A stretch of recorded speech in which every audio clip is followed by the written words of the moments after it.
नमस्कार दोस्तों, स्वागत है आप सभी का आज के इस वीडियो में। जीएसटी पोर्टल पे एक इम्पोर्टेंट एडवाइजरी आई है।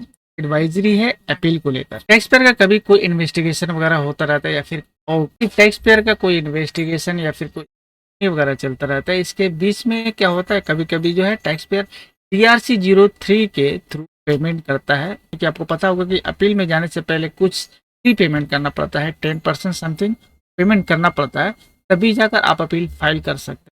तो पोर्टल पे आप जब अपील फाइल करने जाते थे, वैसे केसेस में जिसमें ऑलरेडी आपने DRC03 के थ्रू पेमेंट कर दिया है, फिर भी वहाँ पे जो है पोर्टल पे पेमेंट करने के लिए बोला जाता था, पेमेंट करने के लिए पॉपअप आते थे।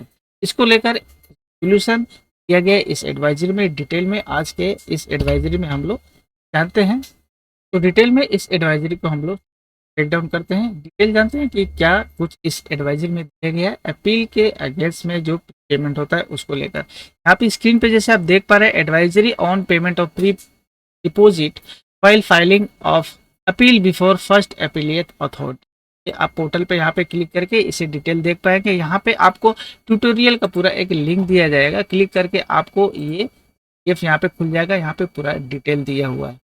अब इस चीज को चलिए समझते हैं। मान लीजिए किसी टैक्स पेयर का कोई वगैरह चल रहा है जिसके अगेंस्ट में कुछ पेमेंट कर दिया है, DRC03 के थ्रू पेमेंट किया है। अब क्या है कि उसके लिए ऑर्डर आ गया है डिपार्टमेंट की तरफ से, DRC07 मान लीजिए इशू किया है, डिमांड जो है रेज हो गया, डिमांड ऑर्डर आ गया है DRC07। अब क्या है, टैक्स पेयर अगर उसके अगेंस्ट में अपील में जाना चाहता है तो अपील में जाने के लिए पोर्टल पे आप अपील फाइल कर सकते हैं। पोर्टल पे जब आप अपील फाइल करने जाएंगे तो वहाँ पे प्री डिपॉजिट होता है। कोई भी अपील फाइल करने से पहले आपको 10% का आपको प्री डिपॉजिट करना पड़ता है, जो अमाउंट एसेस्ड ऑर्डर में। तो मान लीजिए आपने DRC03 ऑलरेडी पेमेंट किया हुआ है, फिर भी आपको वहाँ पे जो है पॉपअप देता था कि भैया आपको जो है वो पेमेंट करना पड़ता था। मान लीजिए अगर आपका जो रिक्वायर्ड अमाउंट जो है, यानी कि जो एडमिटेड अमाउंट है प्लस आपका प्री डिपॉजिट है, उसके बराबर होना चाहिए।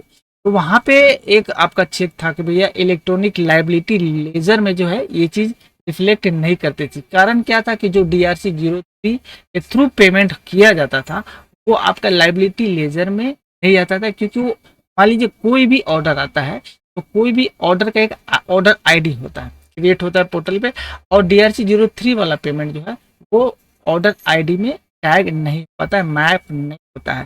मान लीजिए अगर आपका ऐसा कोई ऑर्डर आया है और आपने पेमेंट किया है, पेमेंट टुवर्ड्स डिमांड ऑप्शन एक होता है GST के पोर्टल पे, उसके थ्रू, तो वो क्या है ऑटो लिंक हो जाता है आपका डिमांड ID के साथ, और वो ऑटो एडजस्ट भी दिखाता है आपको। वहाँ पे लाइबिलिटी लेजर में जो ऑटो एडजस्टर दिखाएगा, पोर्टल जो है उसको रिकॉग्नाइज कर लेगा कि ये पेमेंट जो है दिस पर्टिकुलर ऑर्डर ID के अगेंस्ट में। लेकिन अगर आपने पेमेंट किया है DRC03 के थ्रू, उस केस में जो है ये चीज़ जो मैपिंग वो नहीं हो पाती है, लाइबिलिटी लेजर में वो चीज़ एडजस्ट होकर नहीं दिखती है, तो पोर्टल उसे रिकॉग्नाइज नहीं कर पाता है कि भैया आपने जो है इस ऑर्डर के अगेंस्ट में कोई पेमेंट किया भी है कि नहीं।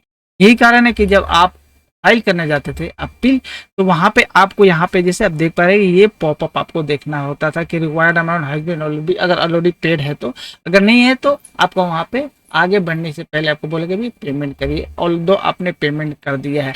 तो इस केस के लिए यहाँ पे ऐसे चीज़ के लिए सॉर्ट आउट किया गया, पोर्टल पे एक नया फाइल करने का ऑप्शन दे दिया गया, फाइल यहाँ पे रिटर्न दे दिया गया, जिसको आप जो है ऐसे DRC03 वाला जो आपने ऑर्डर अगेंस्ट जो पेमेंट करते हैं, पेमेंट अगेंस्ट ऑर्डर वाला ऑप्शन से, तो वो तो ऑटोमेटिक लिंक हो जाता है, लाइबिलिटी लेजर में आ जाता है, आप अपील फाइल करेंगे तो वहाँ पे दिख जाएगा।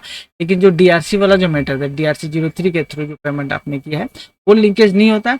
तो अब उस चीज़ को जो है मैप करने के लिए एक नया रिटर्न जो है DRC03A, यानी कि DRC03A बोल के फाइल है, जिसको आप फाइल करके जो पेमेंट आपने जिस पर्टिकुलर ID के अगेंस्ट में किया, जिस पर्टिकुलर ऑर्डर के अगेंस्ट में किया, उसको आप मैप कर सकेंगे। मैप कर सकेंगे तो मैप करने से क्या होगा भैया कि आपका जो है एक्चुअल ID जो है इसका रिलेवेंट ID ऑर्डर का, उसके अगेंस्ट मैप हो जाएगा, और लाइबिलिटी लेजर में वो चीज़ जो है रिफ्लेक्ट करेगा। पोर्टल उसको आइडेंटिफाई कर पाएगा कि हाँ ये पेमेंट जो है DRC वाला वो दिस पर्टिकुलर ऑर्डर ID के में हुआ है। So at the time of filing an appeal, the system will recognize the payment made through DRC03 adjusted using DRC03A। जब आप DRC03A के थ्रू जो मैप कर देंगे तो वहां पे अब पोर्टल जो है उसको आइडेंटिफाई कर लेगा, और आइडेंटिफाई करने का मतलब वो जो है आपको वहां पे कोई एडिशनल पेमेंट करने के लिए पोर्टल नहीं बोलेगा, और आप इजीली जो है अपने वो अपील जो है आप फाइल कर पाएंगे पोर्टल पे, क्योंकि आपने ऑलरेडी जो है मैप कर दिया है। तो अब इस DRC03A के थ्रू जो है पोर्टल पे आप ये मैपिंग करवा सकते हैं, लिंक करवा सकते हैं अपना जो भी पेमेंट किया है उससे। बाकी ये PDF आपका पोर्टल पे यहाँ पे मिल जाएगा, पूरा यहाँ पे डिटेल दिया हुआ है, आप इसे पढ़ सकते हैं, समझ सकते हैं। वीडियो अगर समझ में आ गई तो लाइक शेयर कर दीजिएगा, चैनल को सब्सक्राइब कर लीजिए, ऐसे अपडेट आपके पास रेगुलर पहुंच रहेगी इनकम टैक्स और GST रिलेटेड। मिलते हैं नेक्स्ट वीडियो में, तब तक के लिए थैंक्स फॉर